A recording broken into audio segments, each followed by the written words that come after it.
ಎಲ್ಲರಿಗೂ ಹೇಳ್ತಾ ಇದ್ದೀನಿ, ಸರ್ವ ಸೈನ್ಯಾನ್ ಬ್ರವೀಮಿ ವಹ, ಪ್ರತಿಯೊಬ್ಬರಿಗೂ ಹೇಳ್ತಾ ಇದ್ದೀನಿ, ಯುದ್ಧ ನಿಲ್ಲಿಸಿ ಪಲಾಯನ ಮಾಡಿ.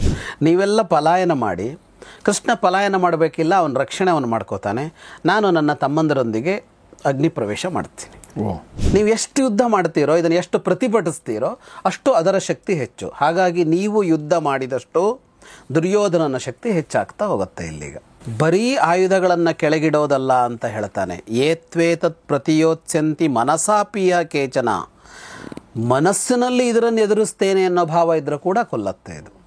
ಹಾಗಾಗಿ ನೀವು ಶರಣಾಗತರೇ ಆಗಬೇಕು.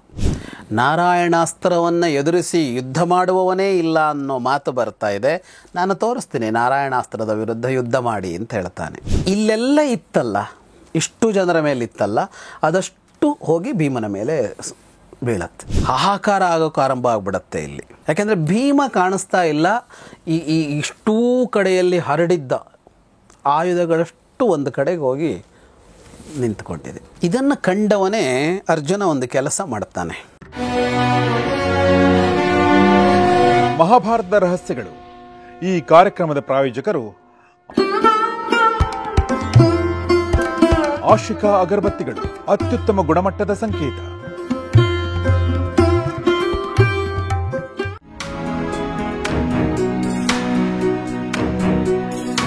ಸ್ನೇಹಿತರೆ ನಮಸ್ಕಾರ. ಗೌರಿ ಶಕ್ಕಿ ಸ್ಟುಡಿಯೋದ ವಿಶೇಷ ಕಾರ್ಯಕ್ರಮ ಮಹಾಭಾರತ ರಹಸ್ಯಗಳು, ದ ಸೀಕ್ರೆಟ್ಸ್ ಆಫ್ ಮಹಾಭಾರತ. ನಿಮಗೆಲ್ಲ ಆತ್ಮೀಯ ಸ್ವಾಗತ. ನಾನು ಗೌರಿ ಶಕ್ಕಿ.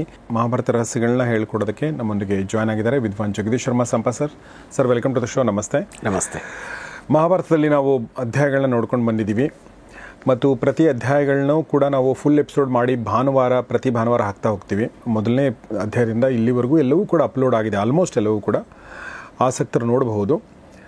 ಸೊ ಇದಾದ ನಂತರ ಇನ್ನೊಂದು ಪ್ಲ್ಯಾನ್ ಇದೆ. ಆ ಪ್ಲ್ಯಾನ್ ಸಂಕ್ಷಿಪ್ತವಾಗಿ ನಿಮಗೆ ಹೇಳೋದಾದರೆ 500 ಎಪಿಸೋಡ್ ಅಥವಾ 500ಕ್ಕಿಂತ ಹೆಚ್ಚು ಎಪಿಸೋಡ್ಗಳೆಲ್ಲವೂ ಸೇರಿ ಒಂದು ಸಿರೀಸ್ ಮಾಡಬೇಕಂತ ಒಂದು ಆಸೆ ಇದೆ ಮತ್ತು ಅದು ಬೇರೆ ವೆಬ್ಸೈಟಲ್ಲಿ ಹಾಕಬೇಕು ಅಂತ ಇದೆ. ಅದೆಲ್ಲ ಒಂದು ಟೆಕ್ನಿಕಲ್ ಕೆಲಸ, ಪ್ರೊಡಕ್ಷನ್ ಕೆಲಸ ನಮ್ಮ ಟೀಮ್ ಮಾಡ್ತಾ ಇದೆ. ಅದೊಂದು ಸಲ ಮುಗಿದ ಮೇಲೆ ನಿಮಗೆ ಯಾವುದೇ ಜಾಹೀರಾತುಗಳಿಲ್ಲದೆ ಒಂದಾದ ನಂತರ ಒಂದು ಎಪಿಸೋಡ್ಗಳನ್ನ ನೀವು ಒಂದೇ ಕಡೆ ನೋಡುವಂಥ ಸಾಧ್ಯತೆ ಇದೆ. ಅದು ಯಾವಾಗ ಸಾಧ್ಯ ಆಗುತ್ತೆ ಗೊತ್ತಿಲ್ಲ, ಬಟ್ ಅದನ್ನು ಪ್ರಯತ್ನ ಅಂತೂ ಮಾಡ್ತಾಯಿದ್ದೀವಿ. ಸೊ ಅಷ್ಟು ಹೇಳ್ತಾ ಇವತ್ತಿನ ಎಪಿಸೋಡ್ಗೆ ನಾವು ಹೋಗೋಕ್ಕಿಂತ ಮುಂಚೆ ನಮ್ಮ ಹರಿಯು ಬುಕ್ಸ್ನ ಒಂದು ಪುಸ್ತಕ ಇದೆ. ಇದು ಶುಭಶ್ರೀ ಭಟ್ ಅವರು ಬರೆದಿರುವಂಥದ್ದು, ಬಿದಿಗೆ ಚಂದ್ರಮನ ಬಿಕ್ಕು ಅಂತ. ಇದ್ರ ಬಗ್ಗೆ ನಾನು ಹೊಸ ಪುಸ್ತಕದಲ್ಲಿ ಸಂದರ್ಶನ ಕೂಡ ಮಾಡಿದ್ದೆ. ಅದ್ಭುತವಾದ ಕಥೆಗಳಿವೆ, ವಿಶೇಷವಾಗಿ ಮಲೆನಾಡಿನ ಕಥೆಗಳು, ಕಾಡಿನ ಒಳಗಡೆನ ಕಥೆಗಳು, ಕೆಳವರ್ಗದವರ ಕಥೆಗಳು, ಭಾಳ ಚೆನ್ನಾಗಿರುವಂಥ ಕಥೆಗಳನ್ನ ಶುಭಶ್ರೀ ಭಟ್ ಅವರು ಬರೆದಿದ್ದಾರೆ. ಅದನ್ನು ಒಂದು ಪ್ರೀತಿಯ ಕಾಣಿಕೆಯಾಗಿ ನಮ್ಮ ಸಂಪತ್ಸರಿಗೆ ಕೊಡ್ತಾ ಇದ್ದೀನಿ. ಸರ್, ನಿಮಗೆ ನಿಮ್ಮ ಕಥೆ ಕೊಟ್ಟದ ಸದಸ್ಯೆ, ನಿಮಗೇನು ಹೊಸತಲ್ಲ. ಹೌದು, ಇದರಲ್ಲಿರೋ ಕಥೆಗಳನ್ನು ಕೆಲವು ಓದಿದ್ದೀನಿ, ಬೇರೆ ಕಥೆಗಳನ್ನು ಓದಿದ್ದೀನಿ. ಓಕೆ, ಚೆನ್ನಾಗಿ ಬರೀತಾರೆ ಶುಭಶ್ರೀ. ಎಸ್. ಸೊ ಈ ಪುಸ್ತಕ ತೊಗೋಬೇಕಂದ್ರೂ ಕೂಡ ನಮ್ಮ ಡಿಸ್ಕ್ರಿಪ್ಷನ್ ಲಿಂಕ್ ಇರುತ್ತೆ, ಅದನ್ನು ತಾವು ಬಳಸ್ಕೊಳ್ಬೋದು ಅಂತ ಹೇಳ್ತಾ ಇವತ್ತಿನ ಎಪಿಸೋಡ್ಗೆ ಬರೋದಾದರೆ, ಸೊ ಕಳೆದ ಒಂದಷ್ಟು ಸಂಚಿಕೆಗಳಲ್ಲಿ ಅದ್ಭುತವಾದ ವಾಗ್ಯುದ್ಧವನ್ನು ನೋಡಿ ಕೊನೆಗೂ ಸಹದೇವನು ಮಧ್ಯೆ ಬಂದು ಅದನ್ನು ನಿಲ್ಲಿಸಿ ದೃಷ್ಟದ್ಯುಮ್ನ ಮತ್ತು ಸಾತ್ಯಕಿಯ ಮಧ್ಯದ ಯುದ್ಧವನ್ನು ನಿಲ್ಲಿಸ್ತಾನೆ. ಅದಾದ ನಂತರ ಧರ್ಮರಾಜ ಮತ್ತು ಕೃಷ್ಣ ಕೂಡ ಆ ಸಮಯದಲ್ಲಿ ಸಮಯ ಪ್ರಜ್ಞೆ ತೋರ್ತಾರೆ. ಸೊ ಈಗ ಮತ್ತೆ ಯುದ್ಧ ಶುರು ಆಗುತ್ತೆ ಸರ್. ಹೇಗೆ ಈ ಕಡೆ ಯುದ್ಧ ಆರಂಭ ಆಗುತ್ತೆ. ಯುದ್ಧ ಅಂದರೆ ಈಗ ಅಶ್ವತ್ಥಾಮ ಸಿದ್ಧನಾಗಿದ್ದಾನೆ. ದುರ್ಯೋಧನಿಗೆ ಅವನೊಂದಿಷ್ಟು ಮಾತನ್ನು ಹೇಳಿದ್ದ, ನಾನು ಹೀಗೆ ಮಾಡ್ತೀನಿ ಅಂತೆಲ್ಲ. ಮತ್ತೊಮ್ಮೆ ಅವನು ಸಿಂಹಗರ್ಜನೆ ಮಾಡ್ತಲೇ ಇರ್ತಾನೆ. ಮಾಡಿ ಪ್ರತಿಜ್ಞೆ ಮಾಡ್ತಾನೆ ದುರ್ಯೋಧನನ ಹತ್ರ. ಅವನು ಹೇಳ್ತಾನೆ, ಯಸ್ಮಾದ್ ಯುದ್ಧಂತಮಾಚಾರ್ಯಂ ಧರ್ಮ ಕಂಚುಕಮಾಸ್ಥಿತಃ ಮುಂಚ ಶಸ್ತ್ರಮಿತಿ ಪ್ರಾಹ ಕುಂತೀಪುತ್ರೋ ಯುಧಿಷ್ಠಿರ. ಕುಂತಿಯ ಪುತ್ರ ಯುಧಿಷ್ಠಿರ ಆಚಾರ್ಯರ ಎದುರಿಗೆ ಸುಳ್ಳು ಹೇಳ್ದ. ಅವನು ಯುದ್ಧ ಮಾಡ್ತಾ ಇದ್ದ ಆಚಾರ್ಯರ ಎದುರಿಗೆ, ಗುರುವಿನ ಎದುರಿಗೆ ಸುಳ್ಳು ಹೇಳ್ದ. ಅವನು ಧರ್ಮದ ಅಂಗಿ ತೊಟ್ಟುಕೊಂಡಿದ್ದ, ಅಂದರೆ ಅಧರ್ಮಿಯಾಗಿದ್ದ ಅಂತ. ಹಾಕಿಕೊಂಡ ಅಂಗಿ ಮಾತ್ರ ಧರ್ಮ ಆಗಿತ್ತು. ಶಸ್ತ್ರತ್ಯಾಗ ಮಾಡಿ ಅಂತ ಹೇಳ್ದ ಅವನು. ಅವನ ಸೇನೆಯನ್ನು ದಿಕ್ಕೆಡಿಸ್ತೇನೆ ಇವತ್ತು ಅಂತ ಹೇಳ್ತಾನೆ.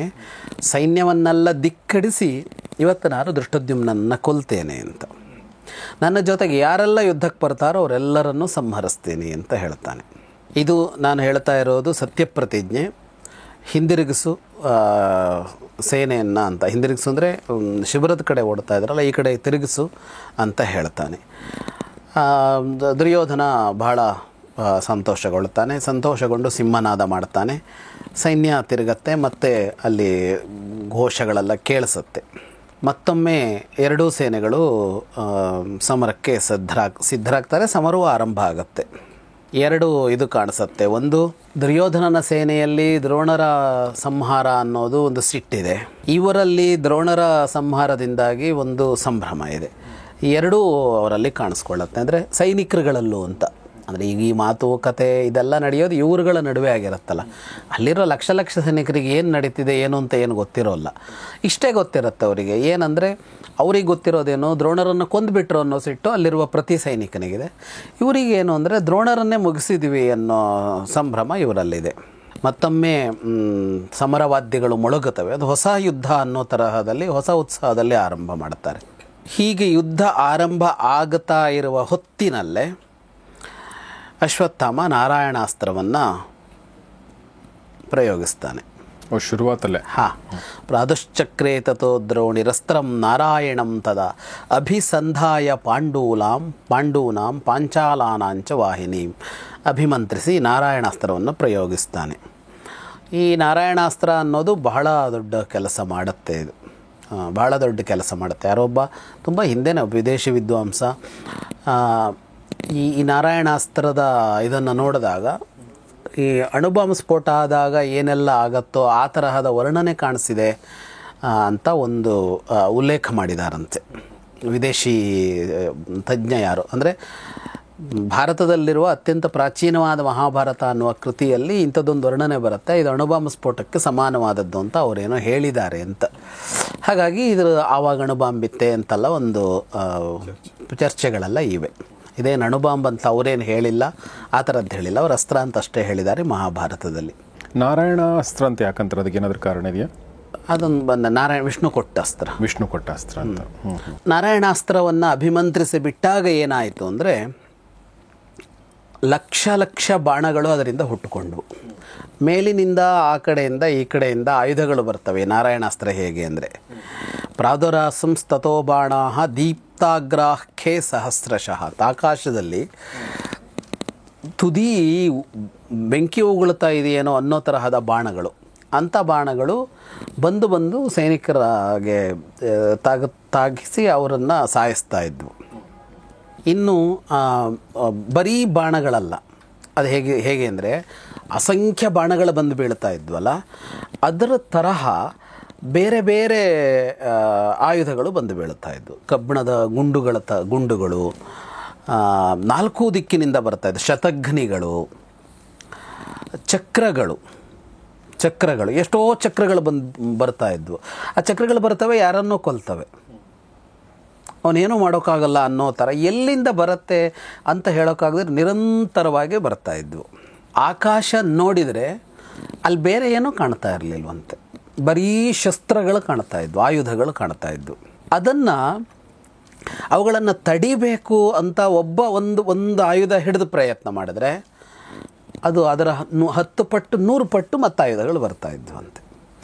ಯಥಾ ಹ್ಯಯುಧ್ಯಂತ ಪಾಂಡವಾನಾಂ ಮಹಾರಥಾಃ ತಥಾ ತದಸ್ತ್ರಂ ವೈ ವ್ಯವರ್ಧತ ಜನಾಧಿಪ ಅಂತ. ಇಲ್ಲಿಯ ಮಹಾರಥರು ಅದನ್ನು ತಡೆಯೋದಕ್ಕೆ, ಅದನ್ನು ನಾಶ ಮಾಡೋದಕ್ಕೆ ಅಂತ ಇವ್ರು ಬಾಣ ಬಿಟ್ಟರೆ, ಖಡ್ಗ ಹಿಡ್ಕೊಂಡ್ರೆ ಅದು ಅಷ್ಟು ಪ್ರಮಾಣದಲ್ಲಿ ಹೆಚ್ಚಾಗ್ತಾ ಇರುತ್ತೆ ಹೊರತು ನಾಶ ಆಗ್ತಾ ಇರಲಿಲ್ಲ.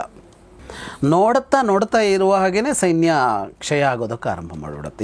ಇನ್ನೂ ಆರಂಭ ಆಗಿದೆ, ಸೈನ್ಯ ಕ್ಷಯ ಆಗ್ತಾ ಇದೆ. ಯುಧಿಷ್ಠಿರ ಅಪಾರ ಚಿಂತೆ ಆಗ್ಬಿಡುತ್ತೆ ಅವನಿಗೆ. ಜನ ಓಡ್ತಾ ಇದ್ದಾರೆ, ಸೈನಿಕರು ಎಲ್ಲಿಗೆ ಓಡಿದ್ರೂ ಆಯುಧಗಳು ಎಲ್ಲ ಕಡೆಗೂ ಬೀಳ್ತಾ ಇದೆ. ಒಂದೇ ಅಂದರೆ ಅತ್ಯಲ್ಪ ಅವಧಿಯಲ್ಲಿ ಹೇಗೆ ಇದು ಸಿದ್ಧ ಆಗೋಯಿತು ಅಂದರೆ, ವಾತಾವರಣ ನಿರ್ಮಾಣ ಆಗೋಯಿತು ಅಂದರೆ, ಯುಧಿಷ್ಠಿರ ಹೇಳ್ತಾನೆ, ದೃಷ್ಟದ್ಯುಮ್ನ ಪಲಾಯಸ್ವ ಸಹ ಪಾಂಚಾಲ ಸೇನೆಯ. ದೃಷ್ಟದ್ಯುಮ್ನಿಗೆ ಹೇಳ್ತಾನೆ, ಇಡೀ ಪಾಂಚಾಲ ಸೇನೆಯನ್ನು ತಗೊಂಡು ನೀನು ಪಲಾಯನ ಮಾಡು. ನಿನ್ನ ದೇಶಕ್ಕೆ ಪಲಾಯನ ಮಾಡು ಅಂತ. ಶಿಬಿರಕ್ಕಲ್ಲ, ದೇಶಕ್ಕೆ ಪಲಾಯನ ಮಾಡು. ಸಾತ್ಯಕ್ಕೆ ತ್ವಂಚ ಗಚ್ಚಸ್ವ ವೃಷ್ಣ್ಯಂಧಕ ವೃತೋ ಗೃಹಾನ್. ಇಲ್ಲಿ ಯಾದವ ಸೈನ್ಯ, ಯಾದವರಿಗೆ ಸಂಬಂಧಪಟ್ಟಂತೆ ಯಾರ್ಯಾರಿದ್ದಾರೋ ಅವರೆಲ್ಲರನ್ನೂ ಕರ್ಕೊಂಡು ನೀನು ಹೊರಟೋಗು ದ್ವಾರಕೆಗೆ ಅಂತ ಸಾತ್ಯಕಿಗೆ ಹೇಳ್ತಾನೆ. ಇನ್ನು ಕೃಷ್ಣ ಅವನ ರಕ್ಷಣೆ ಮಾಡ್ಕೋತಾನೆ. ಅವನ ಕುರಿತು ನಾವೇನೋ ಯೋಚನೆ ಮಾಡಬೇಕಾಗಿಲ್ಲ. ಇನ್ನು ಯಾರ್ಯಾರು ಇದೀರೋ ನೀವುಗಳೆಲ್ಲ ನಿಮ್ಮ ದೇಶಕ್ಕೆ ಪಲಾಯನ ಮಾಡಿ. ಯಾವ್ಯಾವ ದೇಶದಿಂದ ಬಂದಿದ್ದೀರೋ ನೀವೆಲ್ಲ ಪಲಾಯನ ಮಾಡಿ. ಇನ್ನು ಯುದ್ಧ ಇಲ್ಲ, ಇನ್ನು ಯುದ್ಧ ಮುಂದುವರಿಸೋ ವಿಷಯ ಇಲ್ಲ. ಎಲ್ಲರಿಗೂ ಹೇಳ್ತಾ ಇದ್ದೀನಿ, ಸರ್ವ ಸೈನ್ಯಾನ್ ಬ್ರವೀಮಿ ವಾಹ. ಪ್ರತಿಯೊಬ್ಬರಿಗೂ ಹೇಳ್ತಾ ಇದ್ದೀನಿ, ಯುದ್ಧ ನಿಲ್ಲಿಸಿ ಪಲಾಯನ ಮಾಡಿ. ಅಹಮ್ಯ ಸಹ ಸಹೋದರಿಯೇ ಪ್ರವೇಕ್ಷ ಹವ್ಯವಾಹನಂ. ನೀವೆಲ್ಲ ಪಲಾಯನ ಮಾಡಿ. ಕೃಷ್ಣ ಪಲಾಯನ ಮಾಡಬೇಕಿಲ್ಲ, ಅವನ ರಕ್ಷಣೆ ಅವನು ಮಾಡ್ಕೋತಾನೆ. ನಾನು ನನ್ನ ತಮ್ಮಂದರೊಂದಿಗೆ ಅಗ್ನಿ ಪ್ರವೇಶ ಮಾಡ್ತೀನಿ. ಭೀಷ್ಮ ಅನ್ನುವ ಸಮುದ್ರವನ್ನೇ ದಾಟಿ ಬಂದ್ವಿ, ದ್ರೋಣ ಅನ್ನುವ ಸಮುದ್ರವನ್ನೇ ದಾಟಿ ಬಂದ್ವಿ. ದಾಟೋಕ್ಕೆ ಆಗಲ್ಲ ಅಂಥ ಸಮುದ್ರ ದಾಟಿದ್ವಿ. ಆದರೆ ಈಗ ನಾವು ಅಶ್ವತ್ಥಾಮ ಅನ್ನುವ ಒಂದು ಸಣ್ಣ ನೀರಿನ ಆಕರ, ಅದನ್ನು ದಾಟೋಕ್ಕಾಗದೆ ಸೋಲ್ತಾ ಇದ್ದೀವಿ ಅಂತ. ಅಂದರೆ ಭೀಷ್ಮದ್ರೋಣರನ್ನೇ ಮುಗಿಸಿದ ನಮಗೆ ಅಶ್ವತ್ಥಾಮನನ್ನು ಏನೂ ಮಾಡೋಕ್ಕಾಗಲ್ಲ ಅಂತ ಇಷ್ಟು ಹೇಳ್ತಾನೆ. ಅರ್ಜುನನ ಆಸೆ ನೆರವೇರಿತು. ಕಾಮಸ್ಸಂಪದ್ಯತಾ ಮತ್ಸ್ಯ ಬೀಭತ್ಸೋ ರಾಶು ಮಾಂ ಪ್ರತಿ. ನನ್ನ ಬಗ್ಗೆ ಅರ್ಜುನನಿಗೆ ಯಾವ ಆಸೆ ಇತ್ತೋ ಅದು ಈಡೇರಿದೆ. ಕಲ್ಯಾಣ ವೃತ್ತ ಆಚಾರ್ಯ ಮಯಾಯುಧಿ ನಿಪಾತಿತಃ. ಅತ್ಯಂತ ಸುಯೋಗ್ಯವಾಗಿ ಕಾರ್ಯಗಳನ್ನು ಮಾಡುವಂತಹ ದ್ರೋಣರನ್ನು ನಾನು ಕೊಂದೆ ಅನ್ನುವ ಕಾರಣಕ್ಕಾಗಿ ನನ್ನ ಬಗ್ಗೆ ಅರ್ಜುನನಿಗೇನು ಆಸೆ ಇತ್ತೋ ಅದು ಈಡೇರಿದೆ ಅಂತ ಹೇಳಿ ಶುರು ಮಾಡ್ತಾನೆ. ಏನ ಬಾಲ ಸಸೌಭದ್ರೋ ಯುದ್ಧಾನಾಮವಿಶಾರದ ಸಮರ್ಥೈರ್ ಬಹುಭಿಃ ಕ್ರೂರೈರ್ ಘಾತಿತೋ ನಾಭಿಪಾಲಿತಃ. ಒಂದು ವ್ಯಂಗ್ಯ ಯುಧಿಷ್ಠಿರನ ವ್ಯಂಗ್ಯ. ಅವನು ಅರ್ಜುನ ಬೈದ ಅವನನ್ನು, ಅಲ್ಲಿ ಅಸಾತ್ಯಕ್ಕಿದೆಲ್ಲ ಆಯಿತು. ಅರ್ಜುನ ಅಂತೂ ತುಂಬ ನೇರವಾಗಿ ಇವನಿಗೆ ಹೇಳಿದ್ನಲ್ಲ, ಅಲ್ಲಿ ಏನೂ ಮಾತಾಡಿರಲಿಲ್ಲ, ತಲೆ ತಗ್ಗಿಸಿ ನಿಂತಿದ್ರು, ಸುಮ್ಮನೆ ನಿಂತಿದ್ರು ಅಂತ ಉತ್ತರ ಬಂದಿತ್ತು ಆವಾಗ. ಅಲ್ಲಿ ಹೇಳಿದ್ದ ಆವಾಗ ಸಂಜಯ. ಈಗ ಯುಧಿಷ್ಠಿರ ಮಾತಾಡ್ತಾ ಇದ್ದಾನೆ. ನೀವೆಲ್ಲ ಮುಗೀತು ಅಂತ ಅಂದ್ಕೊಂಡ್ರೆ ಮುಗಿಲಿಲ್ಲ. ಅರ್ಜುನ ಹೇಳಿ ಮುಗಿಸಿರ್ಬೋದು, ಕೇಳಿದ ಯುಧಿಷ್ಠಿರನಿಗೆ ಮುಗಿಲಿಲ್ಲ, ಒಳಗಡೆ ಇದೆಯಲ್ಲ. ಅವನು ಹೇಳ್ತಾ ಇದ್ದಾನೆ, ಕಲ್ಯಾಣ ವೃತ್ತ ಆಚಾರ್ಯ ಅಂದರೆ ಏನೂ ತಪ್ಪು ಮಾಡದ ಆಚಾರ್ಯರು, ನಮಗೆ ಕಲ್ಯಾಣವನ್ನೇ ಮಾಡಿದ ಆಚಾರ್ಯರು, ಅವರನ್ನು ನಾನು ಕೊಂದುಬಿಟ್ಟೆ ಅಂತ ಅರ್ಜುನ ಹೇಳ್ತಾ ಇದ್ದಾನೆ.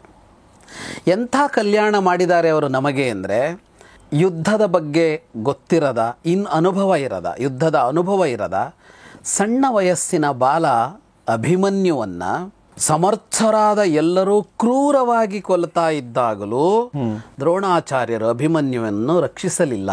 ಇಂತಹ ಕಲ್ಯಾಣ ಮಾಡಿದಂತಹ ದ್ರೋಣರನ್ನು ನಾನು ಕೊಂದೆ. ತುಂಬಿದ ಸಭೆಯಲ್ಲಿ ದ್ರೌಪದಿ ಪ್ರಶ್ನೆ ಕೇಳ್ತಾ ಇದ್ಲು. ಆ ಪ್ರಶ್ನೆಗೆ ಉಪೇಕ್ಷೆ ಮಾಡಿ ಮಗನೊಂದಿಗೆ ಕುಳಿತುಕೊಂಡ ಅಂತಹ ಕಲ್ಯಾಣ ಮಾಡಿದ ನಮಗೆ ಆಚಾರ್ಯರೇನಿದ್ದಾರೆ ಅಂಥವರನ್ನು ನಾನು ಕೊಂದೆ. ಏನ ಅವಿಬ್ರವತ ಪ್ರಶ್ನಂ ಯಥಾ ಕೃಷ್ಣ ಸಭಾಂಗತ ಉಪೇಕ್ಷಿತ ಸಪುತ್ರೇಣ ದಾಸಭಾವಂ ನಿಯಚ್ಛತಿ. ನಾನು ದಾಸಿಯಲ್ಲ ಅಂತ ಪ್ರಶ್ನಿಸ್ತಾ ಇದ್ಲು, ಉತ್ತರ ಕೊಡಲಿಲ್ಲ ಅವ್ರ ಮಗನೂ ಉತ್ತರ ಕೊಡಲಿಲ್ಲ. ಅಂದರೆ ಅಶ್ವತ್ಥಾಮಲ್ಲಿದ್ದ ದ್ರೋಣ, ಅಶ್ವತ್ಥಾಮ ಎಲ್ಲರೂ ಇದ್ರಲ್ಲ ಸಭೆಯಲ್ಲಿ, ಉತ್ತರ ಕೊಡಲಿಲ್ಲ. ಇಂಥ ಕಲ್ಯಾಣ ನಮಗೆ ಮಾಡಿದ್ದಾರೆ ಅಂತ. ಅಂದರೆ ದ್ರೋಣಾಚಾರ್ಯರು ನಮಗೆ ಮಾಡಿದ ಅನ್ಯಾಯಗಳೇನು ಅಂತ ಯುಧಿಷ್ಠಿರ ಪಟ್ಟಿ ಮಾಡ್ತಾ ಇದ್ದಾನೆ. ಮೊದಲನೇದು ಯಾವುದು ಅಂದರೆ ಅಭಿಮನ್ಯುವಿನ ಸಂಹಾರ ಅಂತ. ಕಾಪಾಡಬೇಕಾಗಿತ್ತಲ್ವ, ಪಾಂಡವರು ನಮ್ಮವರು ಅಂತಾದರೆ ಪಾಂಡವರ ಮಗ ಅರ್ಜುನನ ಮಗ ಸಾಯ್ತಾ ಇದ್ದಾನೆ ಎನ್ನುವಾಗ ಕಾಪಾಡಬೇಕಾಗಿತ್ತು. ಕಾಪಾಡಿದಾರ ಅವರು ಅಂತ. ಕಾಪಾಡದೇ ನಮಗೆ ಕಲ್ಯಾಣ ಮಾಡಿದ ಆಚಾರ್ಯರು. ಹೀಗೇನೆ ಜಯದ್ರಥನನ್ನು ಕೊಲ್ತೀನಿ ಅಂತ ಅರ್ಜುನ ಪ್ರತಿಜ್ಞೆ ಮಾಡಿದ್ದ. ಕೊಲ್ಲದೇ ಇದ್ದರೆ ಅವನು ಅಗ್ನಿಪ್ರವೇಶ ಮಾಡಬೇಕಾಗಿತ್ತು. ಅವರೆಲ್ಲರ ಜೊತೆಗೆ ಅವನು ಯುದ್ಧ ಮಾಡ್ತಾ ಅವನ ಕುದುರೆಗಳು ಆಯಾಸಗೊಂಡಿದ್ವು, ಬಾಯಾರಿಕೆ ಆಗಿತ್ತು ಅವಕ್ಕೆ. ಅಂಥ ಹೊತ್ತಿನಲ್ಲಿ ಅವು ತಳಮಳಿಸ್ತಿದ್ದ ಹೊತ್ತಿನಲ್ಲಿ ದುರ್ಯೋಧನನಿಗೆ ದಿವ್ಯವಾದ ಕವಚದಿಂದ ರಕ್ಷಣೆ ಕೊಟ್ಟರು ದ್ರೋಣಾಚಾರ್ಯರು. ಇಂಥ ಕಲ್ಯಾಣವನ್ನು ನಮಗೆ ಮಾಡಿದ ದ್ರೋಣರನ್ನು ನಾನು ಕೊಂದೆ. ಹಾಗಾಗಿ ಅರ್ಜುನನ ಆಸೆ ನೆರವೇರಿತು. ಎಲ್ಲದಕ್ಕೊಂದು ತಗೋಬೇಕು. ಹಾಗಾಗಿ ಅರ್ಜುನನಿಗೆ ನನ್ನ ಬಗ್ಗೆ ಏನಾಗಬೇಕು ಅಂತಿತ್ತೋ ಅದಾಯಿತು. ನನ್ನನ್ನು ರಕ್ಷಿಸಬೇಕು ಅಂತ ಸತ್ಯಜಿತ್ ಅವರೆಲ್ಲ ನನ್ನ ಸುತ್ತ ನಿಂತಿರ್ತಾ ಇದ್ದಿದ್ರು, ನನ್ನ ರಕ್ಷಣೆ ಮಾಡಬೇಕು ಅಂತ. ಪಾಂಚಾಲ ವೀರರು, ಸತ್ಯಜಿತ್ ಅವರೆಲ್ಲ. ಅವರಿಗೆ ಬ್ರಹ್ಮಾಸ್ತ್ರದಂಥ ಅಸ್ತ್ರಗಳು ಗೊತ್ತಿಲ್ಲ, ಅಂಥವರ ಮೇಲೆ ಬ್ರಹ್ಮಾಸ್ತ್ರ ಪ್ರಯೋಗ ಮಾಡಿದ್ರು ದ್ರೋಣರು. ಅವರೆಲ್ಲರನ್ನೂ ಸಮೂಲವಾಗಿ ನಾಶ ಮಾಡಿ ನಮಗೆ ಕಲ್ಯಾಣ ಮಾಡಿದ್ರು. ಅಂಥ ದ್ರೋಣಾಚಾರ್ಯರು ನಾನು ಕೊಂದೆ. ಅದಕ್ಕಾಗಿ ಅರ್ಜುನನ ಆಸೆ ನನ್ನ ಬಗ್ಗೆ ಏನಿತ್ತು ಅದು ನೆರವೇರಿತು. ರಾಜ್ಯದಿಂದ ಮೋಸ ಮಾಡಿ ನಮ್ಮನ್ನು ಹೊರಹಾಕಿದ್ರು, ನಮ್ಮ ರಾಜ್ಯವನ್ನು ಕಿತ್ತುಕೊಂಡು. ಪ್ರಾಯಶಃ ಅಲ್ಲಿ ಮೋಸ ಆಯಿತು ಅಂತ ಇಲ್ಲೇ ಮಾತಾಡ್ತಾ ಇರೋದೇನು, ಅವನು ಮಾತೇ ಆಡಿಲ್ಲ ಅದರಲ್ಲಿ. ಏನ ಪ್ರೌರಾಜ್ಯಮಾನಾಶ್ಚ ರಾಜ್ಯಾದ್ವಯ ಮಧರ್ಮತಃ ನಿವಾರ್ಯಮಾಣೇ ನಾಸ್ಮಾಭಿರನುಗಂತುಂ ತದೇಶಿತಾಃ. ನಮ್ಮನ್ನು ಅನ್ಯಾಯದಿಂದ ಹೊರ ಹಾಕಿದ್ರು, ಆಗ ಹೊರ ಹೋಗದಂತೆ ತಡೆಯಿರಿ ಅಂತ ಅಲ್ಲಿದ್ದವರು ದ್ರೋಣರಿಗೆ ಹೇಳ್ತಾ ಇದ್ರು. ಉಪೇಕ್ಷೆ ಮಾಡಿ ನಮಗೆ ಕಲ್ಯಾಣ ಮಾಡಿದಂತಹ ಆಚಾರ್ಯರನ್ನು ನಾನು ಕೊಂದೆ. ಹಾಗಾಗಿ ಅರ್ಜುನನ ಆಸೆ ನೆರವೇರಿತು. ಯಾರು ನಮ್ಮ ಬಗ್ಗೆ ಇಷ್ಟು ಸೌಹಾರ್ದವನ್ನು ತೋರಿದ್ರೋ, ಇಷ್ಟು ಪ್ರೀತಿಯನ್ನು ತೋರಿದ್ರೋ, ಪ್ರತಿಕ್ಷಣವೂ ನಮಗಾಗಿ ತುಡಿತ ಮಿಡಿತಗಳಿತ್ತೋ ಅಂಥವರನ್ನು ಕೊಂದುಬಿಟ್ಟೆ ನಾನು. ಹಾಗಾಗಿ ನಾನು ನನ್ನವರೆಲ್ಲರ ಜೊತೆಗೆ ಈಗ ಅಗ್ನಿಪ್ರವೇಶ ಮಾಡಿ ಸಾಯ್ತೀನಿ. ಅಂದರೆ ನೋಡಿ ಎಷ್ಟು ಡೇಂಜರಸ್ ಅಂದರೆ ಇದು. ಅಂದರೆ ನೀವೊಂದು ಮಾತು ಹೇಳಿದ್ರಲ್ಲ, ಮುಕ್ತವಾಗಿ ಮಾತಾಡೋವಂಥ ವಾತಾವರಣ ಇರಬೇಕು ಅಂತ. ಅಲ್ಲಿ ಮುಕ್ತವಾಗಿ ಮಾತಾಡಿದ್ರೆ ಮುಗ್ದಿರೋದೆಲ್ಲ, ಅಲ್ಲಿ ಮಾತಾಡಲಿಲ್ಲ. ಇಲ್ಲಿ ನೋಡಿ ಎಂಥ ಒಂದು ಸಂದರ್ಭದಲ್ಲಿ ಆತನಿಗೆ ಅದು ಒಳಗಡೆ ಬರ್ತಾ ಇದೆ ಅಂದರೆ, ಸೊ ಅದು ಆತನಿಗೂ ಹಾನಿ, ಬೇರೆಯವ್ರಿಗೂ ಹಾನಿ ಮಾಡುವಂಥ ಪ್ರಸಂಗ ಇಲ್ಲಿ ಸೃಷ್ಟಿ ಆಗ್ತಾ ಇದೆ. ಅಂದರೆ ಈಗ ಅರ್ಜುನನ ಎಲ್ಲ ಮಾತಿಗೆ ಯುಧಿಷ್ಠಿರ ಉತ್ತರ ಕೊಟ್ಟ ಅಂತ, ಇಷ್ಟರಲ್ಲೇ ಸಾಕಾಗೋಯ್ತು. ಅಂದರೆ ದೃಷ್ಟದ್ಯುಮ್ನ ಒಂದು ತರಹದಲ್ಲಿ ಉತ್ತರ ಕೊಟ್ಟಿದ್ದ. ದೃಷ್ಟದ್ಯುಮ್ನ ಉತ್ತರ ಕೊಡುವಾಗ ಏನು ಮಾಡಿದ್ದ ಅಂದರೆ ಅವರನ್ನು ಅಧರ್ಮಿ ಅಂತ ಬೈದಿದ್ದ, ದ್ರೋಣರು ಅಧರ್ಮಿ ಅಂತ ಬೈದಿದ್ದು. ಯುಧಿಷ್ಠಿರ ಅವರನ್ನು ಅಧರ್ಮಿ ಅಂತ ಬೈತಾ ಇಲ್ಲ, ಆದರೆ ಅವರು ನಮ್ಮವರಾಗಿರಲಿಲ್ಲ ಅಂತ ಹೇಳ್ತಾನೆ. ಈಗ ಅರ್ಜುನನಿಗೆ ನಮ್ಮ ಗುರುಗಳು ಅವರನ್ನು ಹೀಗೆ ಕೊಂದರು ಅಂತ ಅಲ್ವ ಅವನಿಗಿರೋದು. ಗುರು ನಮ್ಮ ಜೊತೆಗೆ ಇರಲಿಲ್ಲ ಅನ್ನೋದೇ ಯುಧಿಷ್ಠಿರನ ಮಾತು. ಅವತ್ತಿಂದ ಇವತ್ತಿನವರೆಗೆ ಅವರು ನಮ್ಮ ಜೊತೆಗೆ ಇರಲಿಲ್ಲ, ನಮ್ಮವರಾಗಿರಲಿಲ್ಲ, ನಮಗಾಗಿ ಏನೂ ಮಾಡಲಿಲ್ಲ ಅವರು ಅಂತಲೇ. ಹಾಗಾಗಿ ನಮ್ಮವರ ಅಲ್ಲ ಅಂತಲೇ ಆಗೋಯ್ತು ಅವರು ಅಂತ. ವಿದ್ಯೆ ಕೊಟ್ಟಿದ್ರು ಅನ್ನೋ ವಿಷಯ ಅದು ಬೇರೆ, ಆದರೆ ಅದರ ಅನಂತರ ಅವರಿದ್ದಿದ್ದು ಆಚೆ ಕಡೆಯಲ್ಲೇ ಅಂತ ಅದನ್ನು ಹೇಳ್ತಾ ಇದ್ದಾನೆ ಅವನು. ಅಂದರೆ ಯುಧಿಷ್ಠಿರನಿಗೆ ಅದು ನಿರ್ಣಯ ಇದೆ, ಏನು ಅಂದರೆ ದ್ರೋಣರು ಅವರು ಅವನ ಪಕ್ಷಪಾತಿಯಾಗಿಯೇ ಉಳ್ಕೊಂಡ್ರು ಅಂತ, ದುರ್ಯೋಧನ ಪಕ್ಷಪಾತಿಯಾಗಿಯೇ ಉಳ್ಕೊಂಡ್ರು ಅನ್ನೋದು ಯುಧಿಷ್ಠಿರನ ಇಷ್ಟೂ ಮಾತುಗಳಲ್ಲಿ ಬರುವಂಥದ್ದು. ಯುಧಿಷ್ಠಿರ ಈಗ ಮಾತಾಡ್ತಾ ಇರುವಾಗಲೇ ಅವನಿನ್ನೂ ಮುಂದುವರಿಸ್ತಾ ಇದ್ನೋ ಏನೋ, ಕೃಷ್ಣ ಒಮ್ಮೆಲೆ ಮುಂದೆ ಬರುತ್ತಾನೆ. ಕೃಷ್ಣ ಸೈನ್ಯವನ್ನು ನಿಲ್ಲಿಸ್ತಾನೆ, ಕೈಯಿಂದ ತಡೆದು ನಿಲ್ಲಿಸಿದಂತೆ. ನಿವಾರ್ಯ ಸೈನಂ ಬಾಹುಭ್ಯಾಮ್ ಅಂತಂದರೆ ಕೈಯಿಂದ ಇದು ಮಾಡಿ ನಿಲ್ಲಿಸ್ತಾನೆ ಒಂದು ಸೈನ್ಯವನ್ನು. ನಿಲ್ಲಿಸಿ ಹೇಳ್ತಾನೆ, ನಿಮ್ಮ ಎಲ್ಲರ ಕೈಯಲ್ಲಿರುವಂತಹ ಆಯುಧಗಳನ್ನು ಕೆಳಗಿಡಿ, ಯಾರ್ಯಾರ ಕೈಯಲ್ಲಿ ಯಾವ್ಯಾವ ಆಯುಧ ಇದೆಯೋ ಕೆಳಗಿಡಿ. ರಥದ ಮೇಲಿದ್ದವರು ರಥದಿಂದ ಕೆಳಗಿಳಿರಿ, ಕುದುರೆ ಮೇಲಿದ್ದವರು ಕುದುರೆಯಿಂದ ಕೆಳಗಿಳಿರಿ, ಆನೆಯ ಮೇಲಿದ್ದವರು ಆನೆಯಿಂದ ಕೆಳಗಿಳಿರಿ. ಈ ಅಸ್ತ್ರಕ್ಕೆ, ಈ ನಾರಾಯಣಾಸ್ತ್ರಕ್ಕೆ ಉಪಸಂಹಾರ ಅಂತ ಇದ್ದರೆ ಅದೇನೆ. ಈ ನಾರಾಯಣಾಸ್ತ್ರವನ್ನು ಎದುರಿಸುವ ವಿಧಾನ ಅಂದರೆ ಅದೇನೆ. ಈಗ ನೆನ್ಪು ಮಾಡ್ಕೋಬೇಕು ನಾವು, ಆ ಸಂಚಿಕೆಯಲ್ಲಿ ಬಂದಿತ್ತದು. ಈ ವಿಷ್ಣು ಈ ನಾರಾಯಣಾಸ್ತ್ರವನ್ನು ದ್ರೋಣರಿಗೆ ಕೊಡುವಾಗ ಹೇಳಿದ್ದ ಏನು ಅಂದರೆ, ಕೈಯಲ್ಲಿ ಶಸ್ತ್ರ ಹಿಡಿದೇ ಇದ್ದವರಿಗೆ, ಯುದ್ಧದಿಂದ ಹಿಮ್ಮೆಟ್ಟಿ ಓಡ್ತಾ ಇರುವವರಿಗೆ, ಪಲಾಯನ ಮಾಡ್ತಾ ಇರುವವರಿಗೆ ಮತ್ತು ಶರಣಾಗತರಾದವರಿಗೆ ಈ ಅಸ್ತ್ರ ಏನೂ ಮಾಡೋದಿಲ್ಲ, ಮತ್ತು ಯುದ್ಧ ಮಾಡ್ತಾ ಇದ್ದರೆ ಇದು ಹೆಚ್ಚಾಗತ್ತೆ ಅಂತ ಹೇಳಿದ್ನಲ್ಲ, ಅದನ್ನು ಹೇಳ್ತಾ ಇದ್ದಾನೆ. ಹಾಗಾಗಿ ಎಲ್ಲ ಕೆಳಗಿಳಿದು ಬಿಡಿ, ನಿಮ್ಮ ಕೈಯಲ್ಲಿದ್ದ ಎಲ್ಲ ಆಯುಧಗಳನ್ನು ಕೆಳಗಿಡಿ. ಯಥಾ ಯಥಾ ಹಿ ಯುದ್ಧಂತೆ ಯೋಧಾಹ್ಯಸ್ತ್ರಬಲಂ ಪ್ರತಿ ತಥಾ ತಥಾ ಭವಂತ್ಯೇತೆ ಕೌರವ ಬಲವತ್ತರಾಹ. ಇದರ ಸ್ವರೂಪ ಏನು? ಯುದ್ಧ ಮಾಡಿದಷ್ಟು ಅದು ಹೆಚ್ಚಾಗುತ್ತಾ ಹೋಗುತ್ತೆ, ಯುದ್ಧ ಮಾಡದೇ ಇದ್ದರೆ ಅದು ಶಾಂತ ಆಗಿಬಿಡತ್ತೆ. ನೀವು ಎಷ್ಟು ಯುದ್ಧ ಮಾಡ್ತೀರೋ, ಇದನ್ನು ಎಷ್ಟು ಪ್ರತಿಭಟಿಸ್ತೀರೋ ಅಷ್ಟು ಅದರ ಶಕ್ತಿ ಹೆಚ್ಚು. ಹಾಗಾಗಿ ನೀವು ಯುದ್ಧ ಮಾಡಿದಷ್ಟು ದುರ್ಯೋಧನನ ಶಕ್ತಿ ಹೆಚ್ಚಾಗ್ತಾ ಹೋಗುತ್ತೆ ಇಲ್ಲಿಗ ಅಂತ ಹೇಳ್ತಾನೆ. ಬರೀ ಆಯುಧಗಳನ್ನು ಕೆಳಗಿಡೋದಲ್ಲ ಅಂತ ಹೇಳ್ತಾನೆ. ಏತ್ವೇತತ್ ಪ್ರತಿಯೋತ್ಸ್ಯಂತಿ ಮನಸಾಪಿಯ ಕೇಚನ, ಮನಸ್ಸಿನಲ್ಲಿ ಇದನ್ನು ಎದುರಿಸ್ತೇನೆ ಅನ್ನೋ ಭಾವ ಇದ್ದರೂ ಕೂಡ ಕೊಲ್ಲತ್ತೆ ಇದು. ಹಾಗಾಗಿ ನೀವು ಶರಣಾಗತರೇ ಆಗಬೇಕು.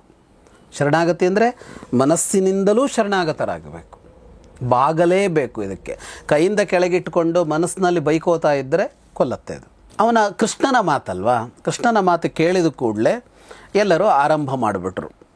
ತಮ್ಮ ಅಸ್ತ್ರಗಳನ್ನು ಕೆಳಗಿಟ್ಟರು, ತಮ್ಮ ರಥ ಆನೆ ಕುದುರೆಗಳಿಂದ ಕೆಳಗಿಳಿದರು. ಮನೋಭಿಕರಣೆಯನ್ನು ಚ ಅಂತಂದರೆ ಮನಸ್ಸಿನಲ್ಲಿಯೂ ಅದರ ಕುರಿತು ಬಹಳ ಗೌರವ ಭಾವವನ್ನು ತಳೆದರು. ಎಲ್ಲ ಹೀಗೆ ಮಾಡ್ತಾ ಇದ್ದಾರೆ. ಒಂದು ಕಡೆಯಿಂದ ಅದು ನಡೀತಾ ಇದ್ದರೆ ಭೀಮ ಗುಡುಗುತ್ತಾನೆ. ಆಗ ಭೀಮ ಎಲ್ಲರೂ ಹಿಡಿತಾ ಇದೆಯಲ್ಲ, ಇಳಿಸ್ತಾ ಇದ್ದಾರಲ್ಲ ಆಯುಧಗಳನ್ನು, ಅವನು ಹೇಳ್ತಾನೆ, ನಕಥಂಚನ ಶಸ್ತ್ರಾಣಿ ಮೋಕ್ತವ್ಯಾನಿ ಹಕ್ಕೇನ ಚಿತು. ನಮ್ಮ ಸೈನ್ಯದಲ್ಲಿ ಯಾರೊಬ್ಬನೂ ಶಸ್ತ್ರತ್ಯಾಗ ಮಾಡುವಂತಿಲ್ಲ, ಯಾರೂ ಆಯುಧಗಳನ್ನು ಕೆಳಗಿಡುವಂತಿಲ್ಲ. ನೀವ್ಯಾರೂ ಹೆದರೋದು ಬೇಡ.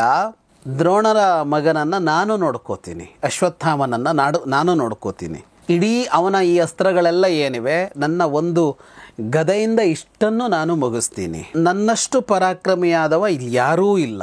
ಸೂರ್ಯನಷ್ಟು ಪ್ರಖರವಾದ ತೇಜಸ್ಸು ಯಾರಲ್ಲೂ ಇಲ್ಲ ಅನ್ನೋದು ಎಷ್ಟು ನಿಜವೋ, ನನ್ನಷ್ಟು ಪರಾಕ್ರಮಿ ಯಾರೂ ಇಲ್ಲ ಅನ್ನೋದು ಅಷ್ಟೇ ನಿಜ.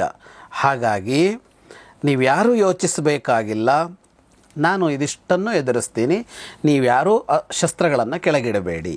10,000 ಆನೆಗಳ ಬಲ ಇದೆ ನನಗೆ, ನಾನೊಬ್ಬನೇ ಸಾಕು. ಮನುಷ್ಯರಿಗೇನು ಇಂದ್ರನೇ ಬಂದರೂ ನಾನು ಎದುರಿಸಬಲ್ಲೆ. ಹಾಗಾಗಿ ಯಾರೂ ಯೋಚಿಸಬೇಕಾಗಿಲ್ಲ. ಇವತ್ತು ನನ್ನ ಸಾಮರ್ಥ್ಯ ಏನು ಅಂತ ನೋಡಬಹುದಂತೆ. ಅದ್ಯ ಪಶ್ಯತ ಮೇ ವೀರ್ಯಂ, ನನ್ನ ಬಾಹುಬಲ ಎಂಥದ್ದು ಅಂತ ನೋಡಬಹುದಂತೆ. ನಾರಾಯಣಾಸ್ತ್ರವನ್ನು ಎದುರಿಸಿ ಯುದ್ಧ ಮಾಡುವವನೇ ಇಲ್ಲ ಅನ್ನೋ ಮಾತು ಬರ್ತಾ ಇದೆ. ನಾನು ತೋರಿಸ್ತೀನಿ ನಾರಾಯಣಾಸ್ತ್ರದ ವಿರುದ್ಧ ಯುದ್ಧ ಮಾಡಿ ಅಂತ ಹೇಳ್ತಾನೆ. ಹೀಗೆ ಹೇಳ್ತಾ ಇದ್ದವನೇ ಅವನ ರಥವನ್ನು ಅಶ್ವತ್ಥಾಮನ ಕಡೆ ಹೊರಡಿಸ್ತಾನೆ. ಅವನು ಹೋಗಿ ಅಶ್ವತ್ಥಾಮನ ಕಡೆಗೆ ಏನು ಮುನ್ನುಗ್ಗುತ್ತಾನೆ. ನುಗ್ಗುತ್ತಾ ಇದ್ದಂತೆ ಅವನ ಸುತ್ತ ಆಯುಧಗಳ ರಾಶಿ, ವಿಧ ವಿಧವಾದ ಆಯುಧಗಳು ಮುಚ್ಚಿಬಿಡ್ತವೆ ಭೀಮನನ್ನು. ಇಡೀ ಪಾಂಡವ ಸೈನ್ಯ ಭಯಗ್ರಸ್ತ ಆಗುತ್ತೆ. ಭೀಮ ಕಾಣಿಸೋದೇ ಇಲ್ಲ, ಲಕ್ಷ ಲಕ್ಷ ಆಯುಧಗಳು ಅವನನ್ನು ಸುತ್ತುವರೆದಿವೆ ಅಂತ ಆಗಿಬಿಡುತ್ತೆ. ಇಷ್ಟಾಗುವಾಗ ಅವರ ಕಡೆಯಲ್ಲಿ ಎಲ್ಲರೂ ಕೂಡ ಶಸ್ತ್ರತ್ಯಾಗ ಮಾಡಿಬಿಡ್ತಾರೆ. ಪಾಂಡವ ಕಡೆಯವರು ಯಾರ್ಯಾರು ಶಸ್ತ್ರತ್ಯಾಗ ಮಾಡ್ತಾರೋ ಮಾಡದಂತೆ ಅಲ್ಲಿ ಯಾವ ಇದು ಇರೋದೇ ಇಲ್ಲ, ಅಲ್ಲಿ ಏನೂ ಇಲ್ಲ, ಅಲ್ಲಿ ಚಕ್ರವೂ ಇಲ್ಲ, ಅಲ್ಲಿ ಬಾಣವೂ ಇಲ್ಲ, ಏನೂ ಇಲ್ಲ ಅನ್ನೋ ಥರ ಆಗ್ತಾ ಹೋಗುತ್ತೆ. ಇಳಿಸಿದ್ರು ಅಂದರೆ ಮುಗಿದೋಯ್ತು. ಇಲ್ಲೆಲ್ಲ ಇತ್ತಲ್ಲ, ಇಷ್ಟು ಜನರ ಮೇಲೆ ಇತ್ತಲ್ಲ, ಅದಷ್ಟು ಹೋಗಿ ಭೀಮನ ಮೇಲೆ ಬೀಳತ್ತೆ. ಹಾಹಾಕಾರ ಆಗೋಕೆ ಆರಂಭ ಆಗಿಬಿಡತ್ತೆ ಇಲ್ಲಿ. ಯಾಕೆಂದರೆ ಭೀಮ ಕಾಣಿಸ್ತಾ ಇಲ್ಲ. ಈ ಇಷ್ಟೂ ಕಡೆಯಲ್ಲಿ ಹರಡಿದ್ದ ಆಯುಧಗಳಷ್ಟು ಒಂದು ಕಡೆಗೆ ಹೋಗಿ ನಿಂತುಕೊಂಡಿದೆ. ಇದನ್ನು ಕಂಡವನೇ ಅರ್ಜುನ ಒಂದು ಕೆಲಸ ಮಾಡ್ತಾನೆ.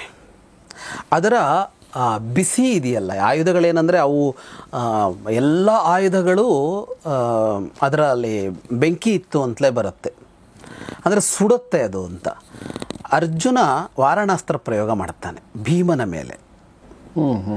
ವಾರಣಾಸ್ತ್ರ ಪ್ರಯೋಗ ಮಾಡಿದ್ರಿಂದ ಏನಾಗುತ್ತೆ ಅಂದರೆ ಅವು ಯಾವುದೂ ಭೀಮನನ್ನು ಸುಡೋದೇ ಇಲ್ಲ.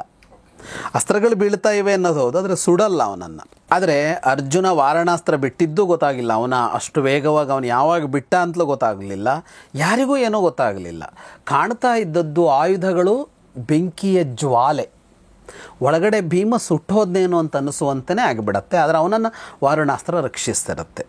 ಇವು ಇಷ್ಟ ಆದರೂ ಆ ಪುಣ್ಯಾತ್ಮ ಯುದ್ಧ ನಿಲ್ಲಿಸಿರೋಲ್ಲ. ಅಶ್ವತ್ಥಾಮ ಅಲ್ಲ, ಭೀಮ ಅವನ ಏನು ಅಂದರೆ ಇಷ್ಟರ ಇದೇನು ಅಂತ ಅಂದರೆ, ಈಗ ಇಡೀ ಸೇನೆ ಶಸ್ತ್ರತ್ಯಾಗ ಮಾಡಿ ನಿಂತುಕೊಂಡ್ರೆ, ಭೀಮ ಅರ್ಜುನನಿಂದ ಹಿಡಿದು ಎಲ್ಲರೂ, ಅರ್ಥ ಏನದಕ್ಕೆ? ಸೋಲು ಅಂತಲ್ವಾ, ಸೋತೋದ್ವಿ ಅಂತ ಅಲ್ವಾ ಅಂತ. ಕರೆಕ್ಟ್, ಟೆಕ್ನಿಕಲಿ ಸೋಲಲ್ವಾ ಅದು? ಹಾಗಾಗಿ ಏನಿದು ಅಂತ ನಾವು ಹೀಗೆ ಸೋಲೊಪ್ಕೋತಾ ಇದ್ದೀವ ಅಂತ ಅವನ ಪ್ರಶ್ನೆ. ಹಾಗಾಗಿ ನಾನು ನಿಲ್ಲಿಸೋಲ್ಲ ಅಂತ. ಓಕೆ ಓಕೆ, ಹೌದಲ್ವಾ? ಕರೆಕ್ಟ್ ನೋಡಿ. ಹಾಂ, ಕೃಷ್ಣ ಹೇಳಿದ್ದು ಸರಿ ಅನಿಸ್ಬಿಡುತ್ತೆ. ಬಟ್ ಈಗ ಬದುಕಬೇಕಂದ್ರೆ ಇದನ್ನು ಮಾಡಬೇಕು ಅಂತ ಅನಿಸುತ್ತೆ. ಬಟ್ ಬದುಕೋದಲ್ಲಿ ಇಂಪಾರ್ಟೆಂಟ್, ಗೆಲ್ಲೋದು ಇಂಪಾರ್ಟೆಂಟ್ ಅಲ್ವಾ? ಆಮೇಲೆ ಸೋತು ಇದಾಗೋದ್ರಲ್ಲಿ ಇಲ್ವಲ್ಲ. ಗೆಲ್ಲೋದು ಮಾತ್ರ ಅಲ್ಲ, ಗೆಲ್ತೀವೋ ಸಾಯ್ತೀವೋ, ಸೋಲ್ತೀವೋ ಸಾಯ್ತೀವೋ, ಸೋತ್ವಿ ಅಂತ ಆಗಬಾರದು ಅಂತ. ಅದು ಅವನ ಕೆಚ್ಚು. ಆದರೆ ಇದು ಇವರಿಬ್ಬರಿಗೆ ಗೊತ್ತಲ್ಲ. ಅದು ನಾರಾಯಣಾಸ್ತ್ರದ ಮಹಿಮೆ ಏನು ಅನ್ನೋದು ಕೃಷ್ಣಾರ್ಜುನರಿಗೆ ಗೊತ್ತಲ್ಲ. ರಥ ಇಳಿದು ಓಡ್ತಾರೆ ಇವರಿಬ್ಬರು ಭೀಮನ ಕಡೆಗೆ. ಭೀಮನ ಕಡೆಗೆ ಹೋದ್ರೆ ಸುತ್ತ ಅಷ್ಟು ಆಯುಧ ರಾಶಿ ಅಲ್ವ ಅವನ ಎದುರಿಗಿರೋದು, ನುಗ್ಗೋಕ್ಕೂ ಆಗಲ್ವಲ್ಲ. ಮಾಯೆಯಾವಿಷ್ಯತಾಂತದ ಅಂತ ಅಂದರೆ ಮಾಯೆಯಿಂದ ಒಳಗೆ ಪ್ರವೇಶ ಮಾಡಿದ್ರಂತೆ ಅವರಿಬ್ಬರು. ಪ್ರವೇಶ ಮಾಡಿ ಅವನನ್ನು ರಥದಿಂದ ಎಳೀತಾರೆ. ಅವನು ಬಿಡೋದೇ ಇಲ್ಲ, ಯುದ್ಧದ ಇದರಲ್ಲೇ ಇರ್ತಾನೆ ಅವನು. ಇವರು ಅವನ ರಥದಲ್ಲಿದ್ದ ಎಲ್ಲ ಆಯುಧಗಳನ್ನು ಕಿತ್ತು ನೆಲಕ್ಕೆ ಎಸೀತಾರೆ. ಅಲ್ಲಿ ಏನು ಆಯುಧಗಳು ತುಂಬಿರುತ್ತಲ್ಲ ಎಲ್ಲ ನೆಲಕ್ಕೆ ಎಸೀತಾರೆ. ಅಂದರೆ ಅವನಿಗೆ ಒಂದು ಆಯುಧವೂ ಸಿಗಬಾರ್ದು ಅನ್ನೋ ಥರ ಕಿತ್ತು ಎಸೀತಾರೆ ನೆಲಕ್ಕೆ. ಅವನನ್ನು ಹಿಡಿದು ಈಗ ನಿಲ್ಲಿಸಬೇಕಲ್ಲ, ಅವನನ್ನು ಹೇಳಿದ್ರೆ ಅವನೇನು ಅಲ್ಗಾಡಲ್ಲ, ಅವನು ಹಿಡ್ಕೊಂಡು ಹಿಂಗೆ ಮಾಡ್ತಾನೆ ಇದ್ದಾನೆ. ಅವನು ಯಾವಾಗ ಹಂಗೆ ಮಾಡ್ತಾ ಇದ್ದಾನೋ ಅದು ಹೆಚ್ಚಾಗ್ತಾನೇ ಹೋಗ್ತಾ ಇದೆ. ನಾರಾಯಣಾಸ್ತ್ರದ ಶಕ್ತಿ ಹೆಚ್ಚಾಗ್ತಾನೆ ಹೋಗ್ತಾ ಇದೆ. ಕೃಷ್ಣ ಹೇಳ್ತಾನೆ, ಏನು ಮಾಡ್ತಾ ಇದೀಯ ಭೀಮ ನೀನು? ಇಷ್ಟು ಹೇಳಿದರೂ ಯುದ್ಧ ನಿಲ್ಲಿಸ್ತಾ ಇಲ್ವಲ್ಲ ನೀನು ಅಂತ. ಒಂದೊಮ್ಮೆ ಯುದ್ಧ ಮಾಡಿ ಗೆಲ್ಲೋದಕ್ಕೆ ಸಾಧ್ಯ ಅಂತ ಆದರೆ ನಾವ್ಯಾಕೆ ಶಸ್ತ್ರತ್ಯಾಗ ಮಾಡ್ತಾ ಇದ್ವಿ? ಯುದ್ಧ ಮಾಡಿಯೇ ಗೆಲ್ಲಬೇಕು ಇದನ್ನು ಅಂತ ಇದ್ರೆ ನಾವು ಯುದ್ಧ ಮಾಡ್ತಾ ಇದ್ವಿ.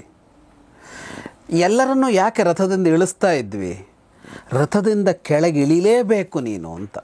ಆದರೂ ಅವನೇನು ಇಳಿಯಲ್ಲ. ಆದರೆ ಕೃಷ್ಣ ಅವನನ್ನು ಎಳೆದು ನೆಲಕ್ಕೆ ಬೀಳಿಸ್ತಾನೆ. ರಥಾದ್ ಭೂಮಿಂ ಅಪಾತಯತು ಅಂತ ಅಕ್ಷರಶಃ ಎಳೆದು ನೆಲಕ್ಕೆ ಬೀಳಿಸ್ತಾನೆ ಭೀಮನನ್ನು ಕೃಷ್ಣ.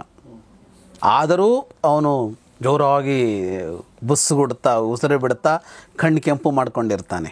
ಅಂತೂ ಕೃಷ್ಣ ಅವನನ್ನು ಒಪ್ಪಿಸ್ತಾನೆ, ನಾರಾಯಣಾಸ್ತ್ರ ಇದು, ನೀನು ಹೀಗೆ ಮಾಡೋದು ಬಿಟ್ಟು ಬೇರೆ ದಾರಿ ಇಲ್ಲ ಅಂತ. ಅಷ್ಟಾದ ಮೇಲೆ ಮನಸ್ಸಲ್ಲೂ ಒಪ್ಕೋಬೇಕಲ್ಲ ಅವನು. ಅಂತೂ ಭೀಮನನ್ನು ಒಪ್ಪಿಸಿ, ಭೀಮ ಯಾವಾಗ ಅಷ್ಟು ಒಪ್ಪಿದನೋ ನಾರಾಯಣಾಸ್ತ್ರ ಶಾಂತ ಆಗಿಬಿಡತ್ತೆ. ಅಲ್ಲಿ ಏನೂ ಇಲ್ಲವೇ ಇಲ್ಲ.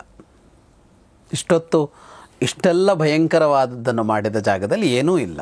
ಇಡೀ ಯಾವ ದಿಕ್ಕುಗಳೂ ಕಾಣ್ತಾ ಇರಲಿಲ್ವಂತೆ, ಆಕಾಶವೂ ಕಾಣ್ತಾ ಇರಲಿಲ್ವಂತೆ. ಎಲ್ಲ ನಿರ್ಮಲವಾಗಿ ಕಾಣೋಕೆ ಆರಂಭ ಆಗೋಯ್ತಂತೆ.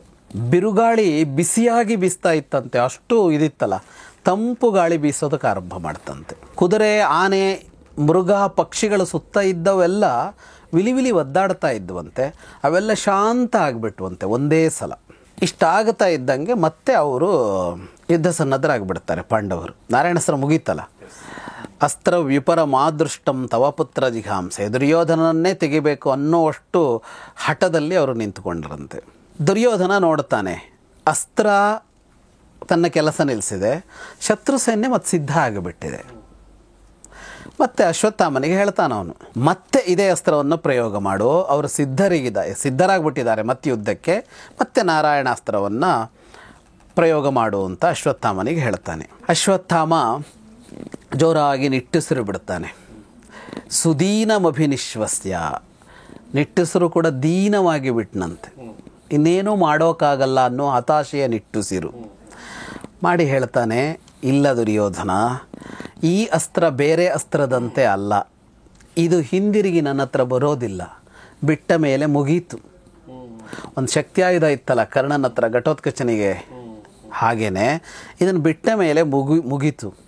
ನಾನೇನಾದರೂ ಇದನ್ನು ಇನ್ನೊಮ್ಮೆ ಅದು ಮಂತ್ರವಲ್ವ ಅಸ್ತ್ರ ಅಂದರೆ, ಇದನ್ನು ಆ ಮಂತ್ರವನ್ನು ಮತ್ತೆ ಪಠಿಸಿದರೆ ನನ್ನನ್ನೇ ಕೊಲ್ಲುತ್ತೆ. ಓಕೆ, ಅದು ಒಂದೇ ಬಾರಿ ಪ್ರಯೋಗಿಸುವಂಥದ್ದು. ಈ ಅಸ್ತ್ರಕ್ಕೆ ಶರಣಾಗತಿಯಾಗೋದು ಒಂದೇ ಪರಿಹಾರ, ಯುದ್ಧ ಮಾಡೋದಲ್ಲ. ಕೃಷ್ಣ ಮಾಡಿಸಿದ. ಕೃಷ್ಣ ಇಷ್ಟು ಮಾಡಿಸದೇ ಇದ್ದಿದ್ರೆ, ಇದರ ಬಗ್ಗೆ ಕೃಷ್ಣನಿಗೆ ಗೊತ್ತಿಲ್ಲ ಅಂತ ಆಗಿದ್ದರೆ ಎಷ್ಟೊತ್ತಿಗೆ ಒಬ್ಬ ಶತ್ರುವು ಉಳ್ಕೋತಾ ಇರಲಿಲ್ಲ. ಆದರೆ ಒಂದು ಮಾತು ಹೇಳ್ತೀನಿ, ಪರಾಜಯೋವ ಮೃತ್ಯುರುವ ಶ್ರೇಯೋ ಮೃತ್ಯು ನ ನಿರ್ಜಯ ನಿರ್ಜಿತಾಶ್ಚಾರ್ಯೋ ಕೇತೆ ಶಸ್ತ್ರೋತ್ಸರ್ಗಾನ್ ಮೃತೋಪಮಾಹ.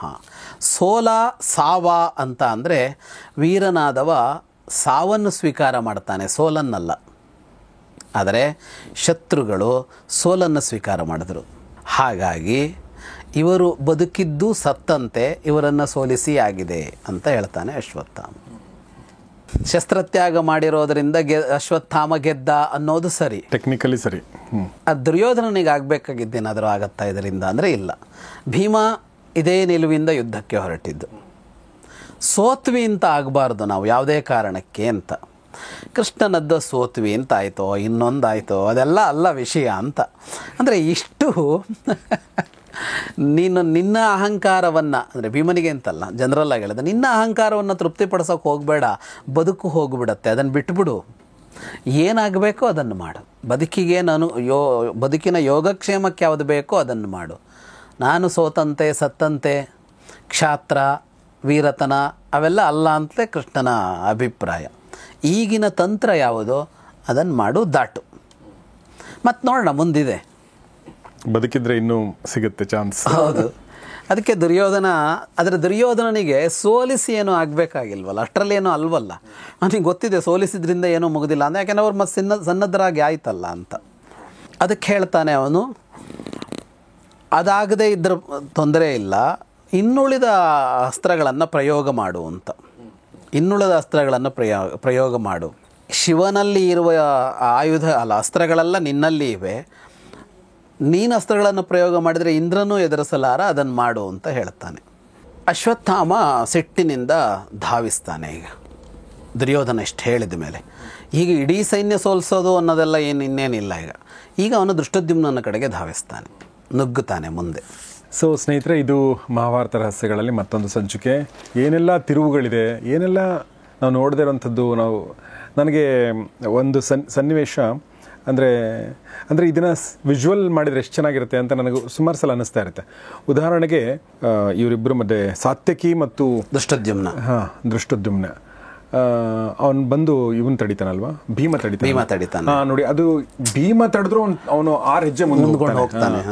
ಆ ಸನ್ನಿವೇಶ ಇರಬಹುದು, ಇವೆಲ್ಲ ಸನ್ನಿವೇಶಗಳು ವಿಜುವಲ್. ಈ ಸನ್ನಿವೇಶ ಒಂದೇ ಸಲ, ಹಾಗಾಗಿ ಒಂದೇ ಸಲ ಅವೆಲ್ಲ ಶಾಂತ ಅವೆಲ್ಲ ಹೋಗಿ ಭೀಮನ್ ಮೇಲೆ ಬಿದ್ದು, ಹೊರಗಡೆಯಿಂದ ನೋಡಿದಾಗ ಸುತ್ತ ಬೆಂಕಿ ಉರಿತಿದೆ, ಒಳಗಡೆ ಭೀಮನಿಗೆ ಏನೂ ಆಗಿಲ್ಲ, ಯಾಕೆಂದ್ರೆ ವಾರಣಾಸ್ತ್ರ. ಅಲ್ಲೋಗಿ ಕೃಷ್ಣ ಅವನನ್ನು ಕಷ್ಟಪಟ್ಟು ಎಳೆದು ಹಾಕೋದು, ಇದೆಲ್ಲ ದೃಶ್ಯಕ್ಕೆ ಅದ್ಭುತ ದೃಶ್ಯ. ಇವನ್ ಯಾರು ನೋಡುವಿಲ್ಲ, ಮಾಡುವಿಲ್ಲ. ಆಮೇಲೆ ನೋಡಿ, ನೀವು ಶರಣಾಗತಿಯಾಗಿ, ಆಮೇಲೆ ಮನಸ್ಸಲ್ಲೂ ಕೂಡ ನೀವು ಶರಣಾಗತಿ ಭಾವ ತಂದ್ಕೊಳ್ಳಿ. ಅಂದ್ರೆ ಒಬ್ಬ ಸಾಮಾನ್ಯ ಸೈನಿಕ ಅದನ್ನ ಅಕ್ಸೆಪ್ಟ್ ಮಾಡ್ಕೊಂಡು ಮಾಡೋದಿಲ್ಲ, ಕೃಷ್ಣನ್ ಮಾತು ಕೇಳಿ. ಆಮೇಲೆ ಎಷ್ಟು ಚಂದ ಇರ್ತವೆ ಆಕ್ಚುಲಿ. ಸೊ ಆ ಥರ ಸುಮಾರು ಸನ್ನಿವೇಶಗಳು ನಮಗೆ ಗೊತ್ತಿರಲಾದಂಥದ್ದು ಈ ಮೂಲಕ ಗೊತ್ತಾಗ್ತಾ ಇದೆ. ಬಹುಶಃ AI ಬಂದಿರೋದ್ರಿಂದ ಮುಂದೊಂದು ದಿನ ಅಥವಾ ಈಗಲೇ ಯಾರೋ ಮಾಡ್ತಾ ಇರಬಹುದು. ಇಷ್ಟು ಸುದೀರ್ಘವಾಗಿ ನಾವು ಹೇಗೆ ಎಪಿಸೋಡ್ಗಳು ಮಾಡಿದೆವು, ಇದೇ ಥರ ವಿಜುವಲ್ ಮೀಡಿಯಾದಲ್ಲಿ ಎಪಿಸೋಡ್ಗಳು ಇದೆಲ್ಲವನ್ನೂ ಇಟ್ಕೊಂಡು ಯಾರಾದರೂ ಮುಂದೆ ಮಾಡ್ಬೋದೇನೋ ಗೊತ್ತಿಲ್ಲ. ಸೊ ಹಾಗಾಗಲಿ ಅಂತ ಆಶಿಸ್ತಾ, ಇದೆಲ್ಲವನ್ನು ನಮಗೂ ನೋಡ್ದಂಗೆ ಅನ್ನಿಸ್ತಾ ಇದೆ, ನಿಮಗೂ ಹಾಗೆ ಅನ್ನಿಸ್ತಾ ಇದೆ. ಮುಂದೊಂದು ದಿನ ವಿಜುವಲ್ ಮೀಡಿಯಾದಲ್ಲಿ ನೋಡ್ಬೋದು, ಬಟ್ ನಮ್ಮ ಮನಸ್ಸಿನಿಂದ ನಾವು ಇದೆಲ್ಲವೂ ನೋಡ್ತಾ ಇದ್ದೀವಿ because of Sampath sir. So ಇದೆಲ್ಲವನ್ನು ಹೇಳಿರುವಂಥ ವಿದ್ವಾನ್ ಜಗದೀಶ್ ಶರ್ಮಾ ಸಂಪತ್ ಸರ್ಗೆ ನಿಮ್ಮೆಲ್ಲರ ಪರವಾಗಿ ಧನ್ಯವಾದಗಳು sir. Thank you very much. So ಸ್ನೇಹಿತರೆ, ಇದು ಮಹಾಭಾರತ ರಹಸ್ಯಗಳು ಮತ್ತೊಂದು ಸಂಚಿಕೆ. ನಿಮಗೆ ಇಷ್ಟ ಆಗಿದೆ ಅಂತ ಭಾವಿಸ್ತೀನಿ. ಪ್ರಶ್ನೆಗಳಿದ್ದರೆ ದಯವಿಟ್ಟು ತಿಳಿಸಿ, ಅನುಮಾನಗಳಿದ್ದರೆ ಹೇಳಿ, ಮತ್ತು ಅನಿಸಿಕೆಗಳನ್ನ ದಯವಿಟ್ಟು ತಿಳಿಸಿ, ಮತ್ತು ನಿಮ್ಮ ಸ್ನೇಹಿತರೊಂದಿಗೆ ಇದನ್ನೆಲ್ಲವನ್ನು ಶೇರ್ ಮಾಡಿ. ಈ ಸಂಚಿಕೆಗಳನ್ನ, ವಿಡಿಯೋನ ಲೈಕ್ ಮಾಡಿ. ನೋಡಿದವರೆಲ್ಲ ಲೈಕ್ ಮಾಡಿದರೆ ಅದು ಇನ್ನೊಂದಷ್ಟು ಜನರಿಗೆ ತಲುಪುತ್ತೆ ಅನ್ನೋದು ಒಂದು ಉದ್ದೇಶ. ನಮಗೂ ಒಂದಷ್ಟು ಉತ್ಸಾಹ ಸಿಗುತ್ತೆ, ನೋಡೋದ್ರ ಜೊತೆಗೆ ಲೈಕ್ ಮಾಡ್ತಾ ಇದ್ದಾರೆ ಅಂಥೇಳಿ. ಸೊ ನೋಡ್ತಾ ಇರಿ ಗೌರಿಶಿಕ್ ಸ್ಟುಡಿಯೋ, ನೋಡ್ತಾ ಇರಿ ಮಹಾಭಾರತ ರಹಸ್ಯಗಳು. ನಮಸ್ಕಾರ. ಮಹಾಭಾರತ ರಹಸ್ಯಗಳು ಈ ಕಾರ್ಯಕ್ರಮದ ಪ್ರಾಯೋಜಕರು ಆಶಿಕಾ ಅಗರಬತ್ತಿಗಳು, ಅತ್ಯುತ್ತಮ ಗುಣಮಟ್ಟದ ಸಂಕೇತ.